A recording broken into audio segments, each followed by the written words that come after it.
ارے مسئلہ کون سا ہے بتاؤ؟ ارے بھائی میں بتا رہا ہوں، دلبر حسین بول رہا ہوں پورنیہ بہار سے۔ شیعہ ہو کیا؟ ہاں شیعہ ہو؟ ارے بول رہا ہوں دلبر حسین بول رہا ہوں پورنیہ بہار سے۔ ہاں تو وہی تو پوچھو، شیعہ ہو نا؟ کون بولا تم کو؟ تو پھر پوچھ رہا ہوں مسلک بتاؤ تو بول کیوں نہیں رہے؟ حسین حسین بولے ہے تو شیعہ نام پہ سرنیم پہ یہ شیعہ لوگ رکھتے نا۔ نہیں میں کیا کہتے ہیں، شیعہ نہیں ہوں، میں بریلوی ہوں۔ ہاں یہ بولو نا اچھی طرح سے بلا وجہ۔ ہاں مسئلہ پوچھ رہے تو میں آپ کو سیدھا بتا رہا ہوں، میں بریلوی ہوں۔ آپ سے ایک چیز کے بارے میں میرا سوال ہے کہ اگر کوئی بھی آدمی یہ کہہ دیتا ہے کہ اللہ تبارک و تعالیٰ بہترین چال چلنے والا ہے تو کیا حکم نافذ ہوگا اس سے؟ دیکھنا پڑے گا کون ہے، کس نیت سے بولا، اس کو آدمی کو لاؤ میرے سامنے۔ نہیں اس آدمی اب ایسا تھوڑی کوئی مسئلے کے لیے وہ آدمی تھوڑی آپ کے سامنے جائے گا۔ ہاں تو فرضی سوال مت پوچھ۔ نہیں شریعت ہوتی ہے، آدمی ہے، شریعت میں فرضی سوال نہیں ہوتے۔ نہیں شریعت بریلویوں کو شریعت کدھر معلوم ہے؟ شریعت معلوم ہوتی ہے بریلوی ہوتے کیا کبھی؟ پہلے عجیب بن جاتے۔ ارے تمہیں مسئلہ بتانا ہے نا، مسئلہ ہی بتا رہا ہوں نا، جس نے بولا ہے اس سے میری بات کراؤ۔ نہیں ہوتا تو یہ بولو نا ہم سے۔ نہیں ہوتا تو کاہے کو فون کرتے ہو؟ مسئلے بنا دیتے ہو فرضی، گھر میں بیٹھ کے اللہ کے نبی نے منع فرمایا ہے فرضی مسئلہ پوچھنے سے۔ ابھی میں نے تم سے یہ مسئلہ پوچھا، جانتے ہو کس کے بارے میں؟ کس کے بارے میں؟ تمہارے ایک امام صاحب ہیں اہل حدیث کے، ان کے بارے میں، بیکانیر میں رہتے ہیں، انہوں نے اپنا ایک فیس بک پہ پوسٹ کیا تھا۔ نام کیا ہے؟ مسلک کون سا ہے؟ مسلک وہ تمہاری ہی جاتی کا ہے، تمہاری برادری کا ہے، سعودی پنڈوں میں سے ہے وہ۔ ارے نام بولو نا، یہ فرضی باتیں مت کرو۔ نام بولو یا اس کا پوسٹ ابھی بھیج دوں گے، بتاؤ۔ ارے نام بولو نا، جب پوسٹ پڑھو تو نام نہیں پڑے گا؟ ہاں جی میں اس سے پوسٹ کا لنک ہی تم کو دے دیتا ہوں۔ تمہارے پوسٹ کا لنک میں پڑھوں گا، کوئی ضروری ہے کہ میرے کو پڑھنا ہو؟ لنک پڑھوں اور بولوں؟ عجیب پاگل آدمی ہے، کچھ کام دھندا نہیں ہے کیا؟ اس میں جناب افروز خان نے یہ کہا کہ اب سنو پوری بات سن لو، کیا کہا افروز خان نے؟ قرآن کہتا ہے اپنے دشمنوں کی چال سے پریشان نہ ہوا کرو، تمہارا رب سب سے بہترین چال چلنے والا ہے۔ ہاں تو کیا یہ اللہ تبارک و تعالیٰ کو چال چلنے والا ایسے الفاظ سے پکارے جا سکتے ہیں اللہ کی شان میں؟ اصل میں جس نے بھی بولا ہے نا اس سے پوچھا جائے گا کہ ارے اب جواب سننا کہ بیچ میں بولے جائے گا جواب کے۔ ہاں بول سن لو پہلے، سب سے پہلے بہت اچھا سوال کیا تم نے، ایسے سوال کیا کرو، اس سے لوگوں کو فائدہ ہوگا۔ ہاں لیکن یہ سب باتیں کرنے سے پہلے اہل سنت کے ایک اصول یاد رکھو کہ اللہ رب العالمین کسی بھی عمل پر ہمارے جس میں جتنے اعضاء ہیں نا، آنکھ ناک کان دل ہاتھ پیر پورے جتنے اعضاء، یہ تمام اعضاء سے کوئی عمل ہوتا ہے اور دلی ارادہ اس میں شامل نہیں ہوتا۔ ہاں تو جس پہ دلی ارادہ شامل نہ ہو، نیت شامل نہ ہو، اللہ رب العالمین اس عمل پر مواخذہ نہیں کرتا، پکڑ نہیں کرتا۔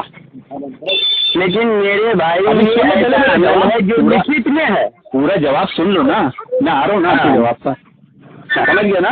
کہ کوئی بھی جیسے آپ کے منہ سے الفاظ نکل جائے، افغان چھوڑو، آپ کے منہ سے نکل جائے نا، تو آپ کے خلاف بھی میں یہ نہیں بول سکتا جب تک میں آپ سے پوچھے نہیں لوں کہ بھائی اس چال سے مراد آپ کا کیا تھا۔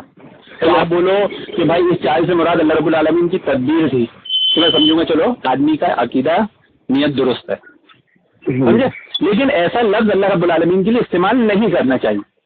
نہیں ذرا یہ آپ اگر فہیم ہو اور اگر آپ کو عربی کی ذرا سی بھی فہمیت ہے تو اللہ کو زیادہ چال چلنے والا بول رہا ہوں میں، ایسے الفاظ نہیں استعمال کرنا چاہیے اللہ اور اس کے رسول کے لیے، جیسے میں اللہ کے نبی کا عاشق ہوں، یہ لفظ بھی استعمال نہیں کرنا چاہیے، گستاخ لوگ کرتے یہ ایسے اماں کا عاشق ہے بولے گا وہ نہیں نا، اللہ کے نبی کے لیے کیسے استعمال کرتا ہے؟ اللہ کے نبی اور اللہ تبارک و تعالیٰ کی شان تو یہ اتنی بڑی ہے कि उनके लिए तो ऐसे अल्लाह और उसके अल्फाज रसूल के में लिए कोई गलत अल्फाज ऐसा इस्तेमाल नहीं करना चाहिए जिसका एक माना भी गलत निकलता हो। और तो ये चालबाज का माना है। हाँ तो उसको समझाया जाएगा, इसलिए कि हम मर थोड़ी गए, वो जो जिंदा है ना उसको समझा सकते हैं ना, उसमें फतवा लगाने की जरूरत नहीं है। जब वो नहीं मानेगा तब आप फतवा लगाओ। आप लोग इतने फतवे के लिए बरेलवी लोग उधार क्यों लेते? नहीं, मैंने आपसे इसलिए ये बात पूछी है कि वो हमारी तो मानेगा नहीं, क्योंकि तुम्हारी बिरादरी का आदमी है। नहीं बिल्कुल मानेगा। आप अच्छे अंदाज में, हसन अंदाज में समझाएंगे, उसूल से समझाएंगे तो बराबर मानेगा, आपकी भी मानेगा। अफगान को मैं जानता हूँ, नहीं है। नहीं, हमारी नहीं मानेगा, उसकी वजह मैं आपको बता दे रहा हूँ। मैंने समझाया हूँ प्यार से कि देखो अल्लाह रब्बुल आलमीन के लिए, अल्लाह के नबी के लिए ऐसा लफ्ज नहीं इस्तेमाल करना चाहिए जिसका एक माना भी गलत निकलता हो 10 माना में से। हाँ तो मैंने इश्क लफ्ज, इश्क जैसे बरेलवी इस्तेमाल करते ना, इश्क, ये लफ्ज भी इस्तेमाल नहीं करना चाहिए। ये फितना फैलता है। अरे 4 लफ्ज सुन के फितना फैलाना आप लोगों को बुरा लगा, तो इश्क लफ्ज सुन के हम लोगों को बुरा लगता है। तो दोनों पार्टी को चाहिए कि ना वही इस्तेमाल करे ना ये इस्तेमाल करे। नहीं, उसूल मालूम होना चाहिए। नहीं, मैं आपको एक बात बता रहा हूँ, आप उसको ध्यान से सुनो। गुस्से की जरूरत नहीं है, क्योंकि भाई मैं गुस्से में नहीं हूँ। ठीक है, मैं गुस्से में नहीं, इतनी अच्छी इल्मी बात आपको बता रहा हूँ। आपको आपके बरेली आलिम ने कभी बताया उसूल? मैं आपको अल्लाह की कसम खाकर बोल रहा हूँ, जो उसूल मैंने सिखाया हूँ आपको किसी बरेली आलिम ने सिखाया है? अरे मेरे अल्लाह की कसम खा के बोलो, हाँ या ना? अल्लाह की कसम, अगर झूठी कसम खाओगे 10 फकीर को खाना खिलाना पड़ेगा। एक बात मैं आज आपको बता देता हूँ। सच ये है कि मुझे बरेली आलिम बताया या ना बताया, मैं खुद बरेली आलिम हूँ। हाँ तो बहुत अच्छी बात है। आपके आसमान से टप के आपको तो बरेली आलिम ने ही पढ़ाया होगा ना? मैं खुद बरेली आलिम हूँ। तुमको बरेली आलिम ने पढ़ाया होगा तो उसने बस सिखाया तुमको उसूल। तो क्या कहते हैं, अल्लाह की कसम खाओ, तुम्हारे बरेलवी आलिम ने तुमको सिखाया था क्या उसूल? हम उसूल सीखते ही नहीं। तो उसूल नहीं सीखते, पक्के राज़ी हो मतलब। नहीं, उसूल ये तुम्हारे अल्लाह अकीदे की बात है कि अल्लाह और उसके रसूल के लिए ऐसा कोई लफ्ज इस्तेमाल नहीं करना चाहिए जिसका एक माना भी गलत निकले। नहीं, ये तो सही है।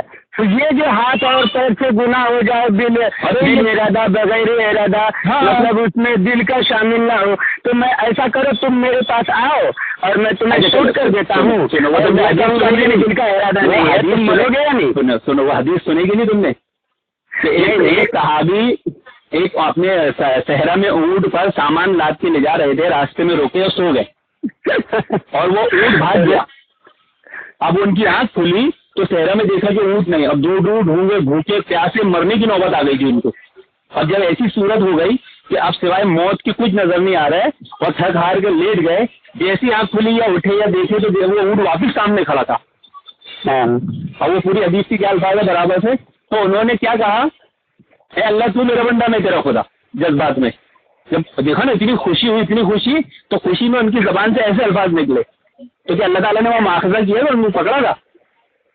देखो यार, तुम बरेली में कुछ कुरान हदीस आता नहीं, कैसे आलिम बन जाते? अल्लाह तबारक व तआला को नहीं, अल्लाह तबारक व तआला को कोई अपना बंदा कह दे तो वो यकीनी तौर पे बात गलत है। ये बात अलग है कि वो मतलब सिचुएशन अलग था, वो सिचुएशन नहीं, वो मेरा नाम, वो नियत से ही फर्क है। इन्नमल अमालु बिन्नियात। अरे भाई, अगर इन्नमल अमालु बिन्नियात की बात करो तो मैं तो सीधा कोई अमल जिसमें नियत दाखिल ना हो, अमल कबूल होता क्या? तुम मेरे पास आओ, मैं तुमको शूट कर दूंगा। मेरा नियत दाखिल नहीं होगा कि मैं किसी हदीस को मारूंगा। तुम मरते हो या नहीं? एक काम करो, मैं किसी और को मार दो, तुम बीच में आ जाना तो तब मेरे को जरूर नहीं आएगा। मैं ये देखता हूँ ये तो तुम्हारी नियत है, ये तो तुम इरादा जाहिर कर दी, नियत है तुम्हारी। तुम बोल रहे हो मेरे पास आओ मैं तुमको मारता हूँ, इरादा जाहिर कर दी, ये तो तुम पे आएगा। मैं तुमसे ये देखना चाहूँगा। चलो पकाओ मत, आसान सा सवाल का जवाब दो कि कोई अमल आदमी नेक भी करे, उसमें दिली इरादा दाखिल ना हो, नियत दाखिल ना, तो कबूल होता क्या? देखिए, कबूलियत की बात वो सिर्फ अल्लाह ताला जानता है। तो बरेली आलिमी में जाओ, किसी अहले हदीस मदरसे में